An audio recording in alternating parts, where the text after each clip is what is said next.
All right, we're going to take a look at the trig values of our special angles, and to do so, we'll look at our special right triangles. We have two special right triangles, the 45, 45, 90. If we're in radians, that would be pi force,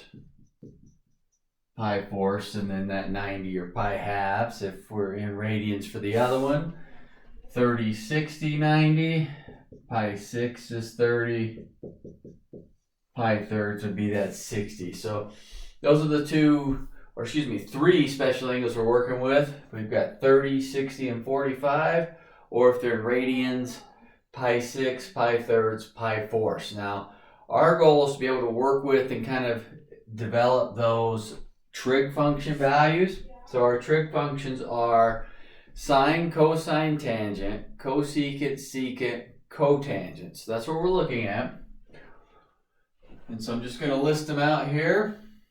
We're going to look at the sine, pi force, cosine pi force, tangent pi force, and then cosecant, secant, and cotangent pi force.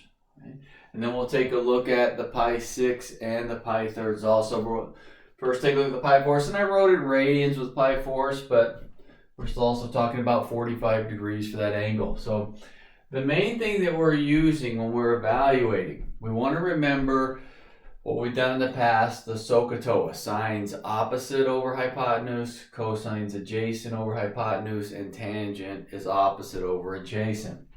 So if I'm looking at this pi force, sine would be opposite over hypotenuse. So 1 over the square root of 2.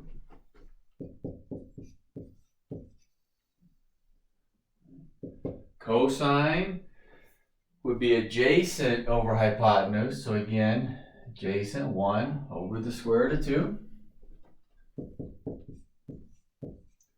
Tangent, opposite over adjacent.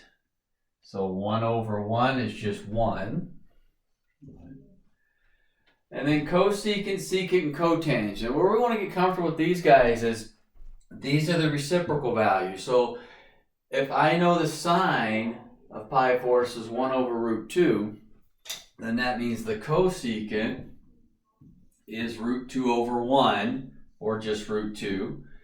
Secant is the reciprocal of cosine, so if I flip this over, I'm back to that root 2. And cotangent, reciprocal of a tangent, so if I flip by 1 over, the reciprocal is still a 1. Those would be my special values, or my trig values, I should say, for the special angle pi force. And we call them special angles because they're the ones that show up most of the time. Again, this pi force, pi 6, and pi thirds. Right?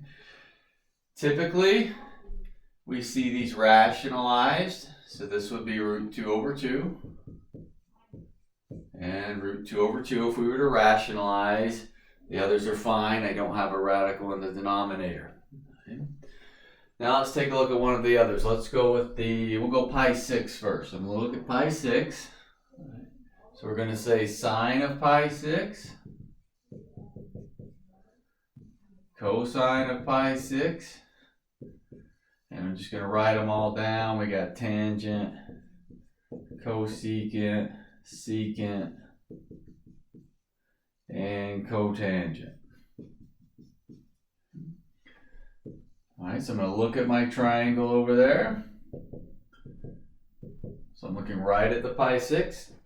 Sine, opposite over hypotenuse.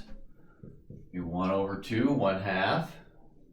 Cosine, adjacent over hypotenuse. So root 3 over 2. Tangent, opposite over adjacent. 1 over root 3. And then in come the reciprocal functions. So cosecant, reciprocal of sine. So 1/2 reciprocal would be 2. Secant, reciprocal of cosine. That would be 2 over root 3. So reciprocal of that root 3 over 2. And cotangent, the reciprocal of 1 over root 3 is root 3. So there's my values. Okay.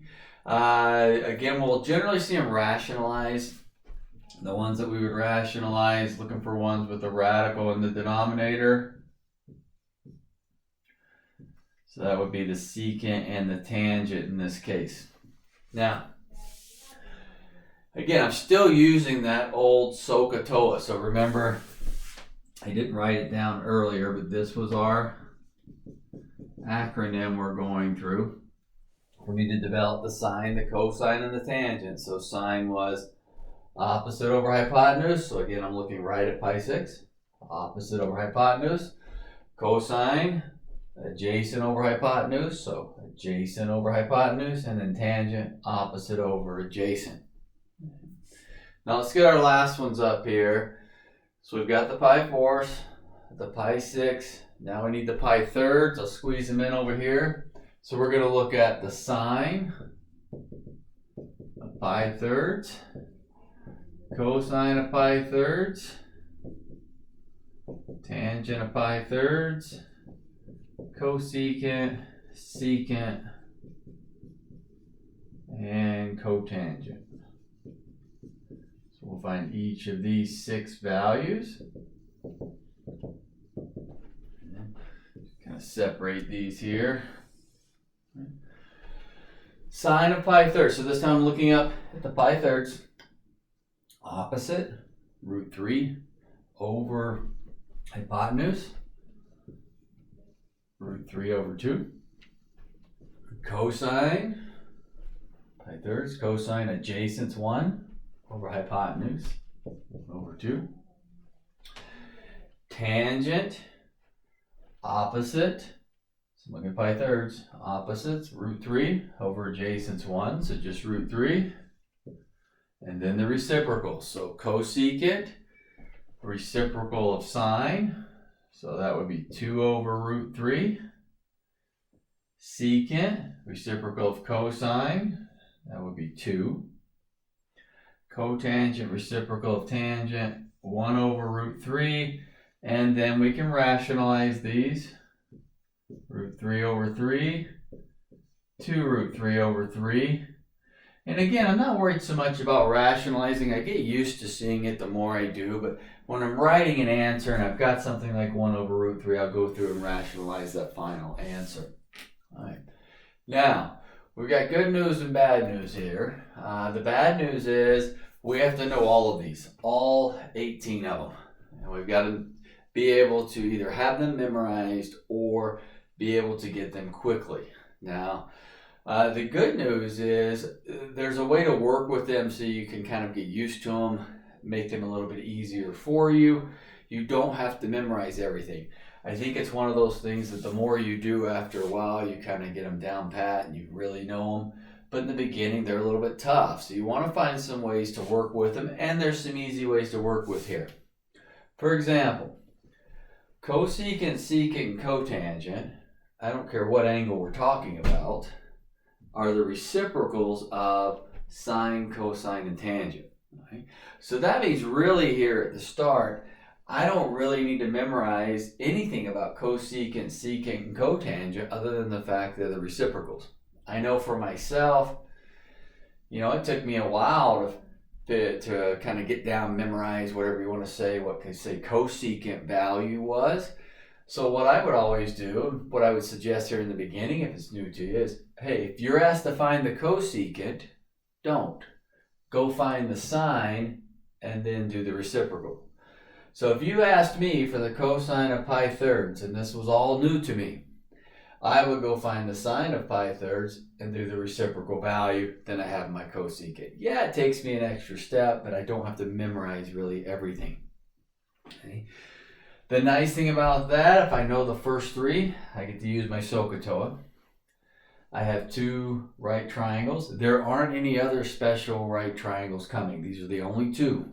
So we want to get used to these side relationships. And when we can actually draw these real quick, develop the values, the more you do, the easier the values come. Right? I just wanted to see where they're coming from. Tangent is actually sine divided by cosine. Sine divided by cosine. So in other words, if I did root 3 over 2 divided by a half, I get just root 3. The 2's would cancel. 1/2 divided by root 3 over 2 gives me 1 over root 3 because the 2's will cancel. And then I would have 1 over root 2 divided by 1 over root 2. Or I could look at it in the rationalized form. If I divide those two, I get 1. These pieces are going to cancel. So tangents coming from there. That gets me down to really getting to know that sine and cosine. And we're going to see those two values the most throughout the course. They keep coming back over and over. We're going to work with some ways to kind of help get them down and do some other stuff like that. But this is giving an example where all these values are coming from and the fact that we've got to know each of these values. And it looks like an awful lot, but what we want to focus is on the process of finding the values. So maybe you find yourself looking at these two triangles and following that Sohcahtoa to get the values initially. But what happens to us, we start getting used to them more. I mean, look at it. Root 2 over 2, root 2 over 2. These two are the same. These two switch places. I've got a 1/2 and a root 3 over 2. There's not a lot of different values there. Where it does, I think, get a little bit complicated is down here on these bottom ones, bottom 9. Cosecant, secant, and cotangent. And in the beginning, I would strongly suggest, like I said, if you asked me for the cosecant of pi 6, we'll go find the sine. I'm going to work on memorizing this guy. And then if I'm asked for the cosecant, I can just flip the half over. I get 2. That makes things a little bit better for me. So that's where our trig values are coming from, those two special right triangles.